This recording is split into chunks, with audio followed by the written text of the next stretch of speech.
Historia pura, por supuesto, con un análisis social y desde este punto de vista tan claro que tiene Carlos Hugo Molina sobre qué pasa con Ibáñez, por qué logra ganar la elección a Bacadíes y todas esas cosas que creo que son fundamentales. Dale. Quiero incorporar otro dato que fue parte de la investigación que me tocó realizar, y es que en ese momento en Bolivia existía lo que se denomina el voto censitario, esto es un voto calificado. Para poder ser ciudadano, la persona debía ser varón, las mujeres no votaban, debía ser mayor de edad, tener 21 años, debía saber leer y escribir, y además debía tener un ingreso, creo que eran 200 bolivianos en ese momento, que no provenieran del servicio doméstico. O sea, además de hombre, mayor de edad, saber leer y escribir, debía demostrar un ingreso que no tuviera origen en el servicio doméstico, porque se suponía que si alguien estaba dependiente de otro a través del servicio doméstico, el patrón, podía orientar, podía influir o podía definir el voto del asalariado, para decirlo en esos términos. Resulta que en la elección de diputados por el cual disputan el cargo estaba Bacadíes y Andrés Ibáñez, y en este caso ambos eran personas ligadas a lo que podría considerarse la oligarquía cruceña, y Bacadíes un poco más todavía por el carácter económico de potentado.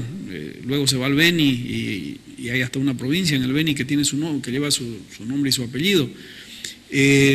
¿Cuál es la causa? Que confrontándose desde el punto de vista ideológico, porque Andrés Ibáñez pregonaba el igualitarismo, hay una serie de hechos casi con características anecdóticas, pero que demuestran la importancia de esto cuando él asume su calidad de descalzo, que era como andaba el pueblo, cuando se saca la levita y se queda con chaleco, el chaleco federalista, que era el que identificaba el movimiento, era la prenda menor de la levita, era el que usaba el pueblo.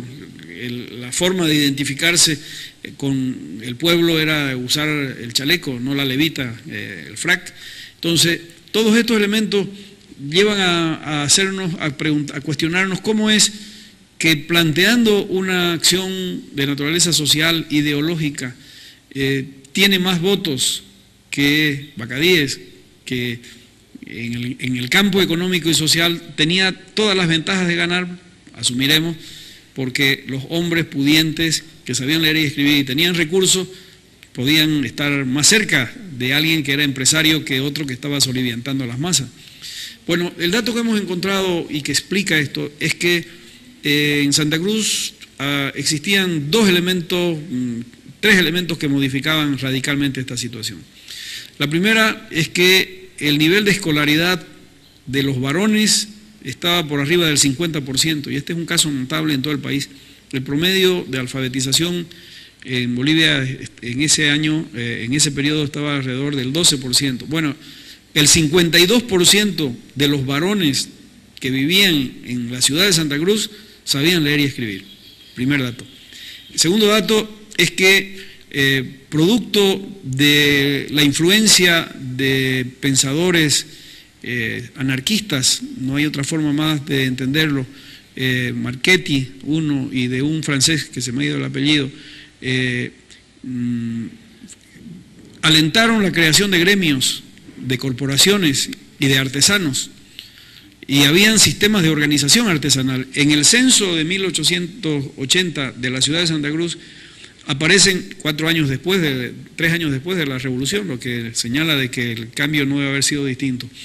La existencia de una cantidad extraordinaria de lo que vendrían a ser ahora cuentapropistas, el número de sastres, el número de artesanos registrados, el número de médicos y profesionales, el número de talabarteros, de carpinteros, de orfebres.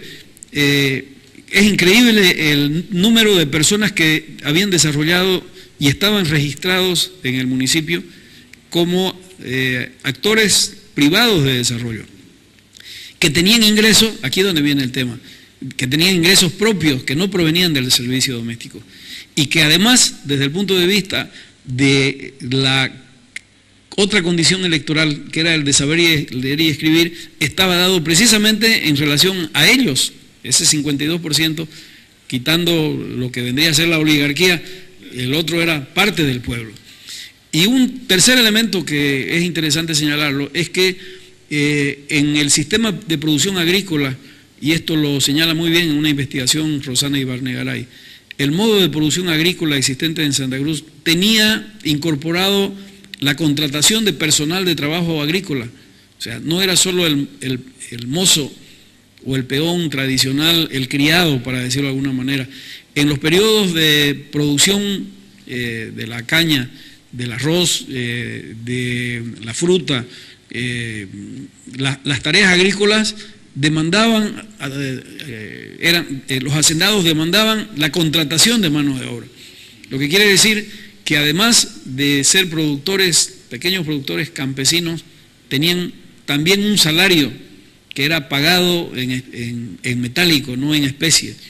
Bueno, esa configuración da como consecuencia que una propuesta socialista, anarquista, siguiendo a Proudhon, hubiera merecido la respuesta electoral de un grupo humano que siempre fue asumido como conservador, como de derecha, para utilizar términos actuales. Bueno, en Santa Cruz siempre hubo una base de naturaleza social. Estoy dando los datos que están expresados no solo en el censo, sino en los datos objetivos que registra la nómina de las personas que cumplían estas funciones y el ingreso que tenían, y además el dato que ofrece el profesor Abelino Peredo en una investigación sobre el tema de la educación en Santa Cruz, que señala que en ese periodo el 52% de los hombres sabían leer y escribir. Más allá de las diferencias políticas e ideológicas que habían con Bacadíes y que se expresan en el proceso electoral en que ambos se confrontan, precisamente por un desliz de Bacadíes referido al origen social de Andrés Ibáñez, fue cuando él se saca la levita y queda con chaleco.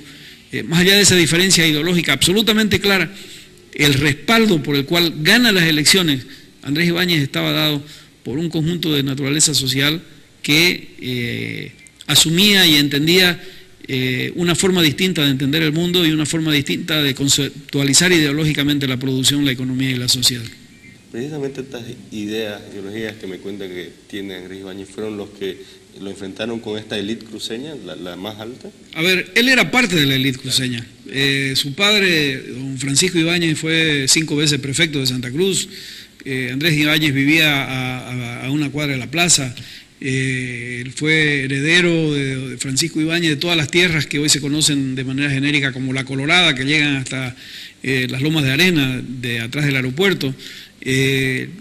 Difícil suponer que hubiera podido movilizar en ese entonces a todas las huestes y sostenerlas si es que no hubiera tenido él sus propios recursos y no hubiera contado con un grupo de personas que también tenían recursos y que pensaban igual que él.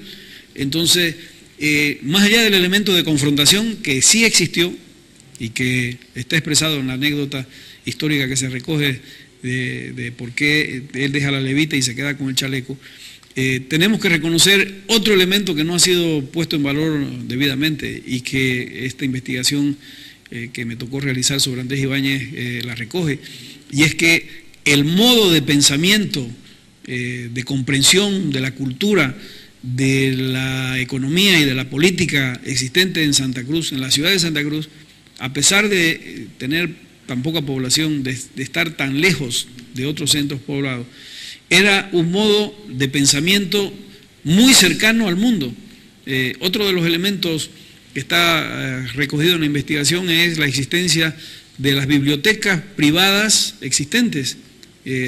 Había una cantidad de bibliotecas con una variedad de libros, de autores, que era lo que se leía en el mundo. Y eso formaba parte de la discusión de naturaleza local. En la Universidad René Moreno, en la Biblioteca Central, hay un libro de hice referencia a Juan José Proudhon del año 48, escrito en francés, con el sello de la Biblioteca Municipal de 1874.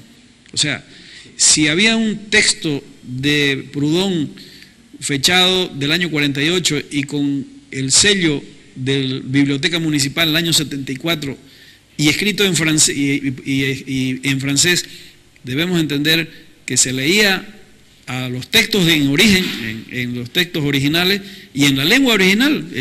Si estaba en francés es porque alguien tendría que haberlo leído y tendría que haberlo manejado, y estaba en una biblioteca pública. Bueno, estos elementos permiten entender por qué a finales o al inicio del siglo XX Santa Cruz se organiza de manera tan extraordinaria a través de mutuales. Lo mutual es el espíritu igualitario del siglo XIX. Es el primer embrión de la solidaridad expresada no solo en términos sociales, sino también económicos. ¿O por qué más adelante, avanzando el siglo XX, se multiplican las cooperativas? Hay un espíritu gregario, diríamos, desde el punto de vista sociológico, que apela a la unión de las personas, a la solidaridad, a ponerse de acuerdo de manera colectiva, con fines productivos, económicos y políticos. Bueno, esta secuencia que desde el punto de vista histórico encuentra una explicación, primero igualitarios, luego mutuales, después sistemas cooperativos, también tenía su expresión en lo ideológico. Y la expresión en lo ideológico probablemente era tan encendida y encarnizada como lo es ahora, pero con una correlación de fuerzas que era mayoritaria en favor de los sectores sociales y populares. Si no, no habría forma de entender por qué ganó Andrés Ibáñez la elección.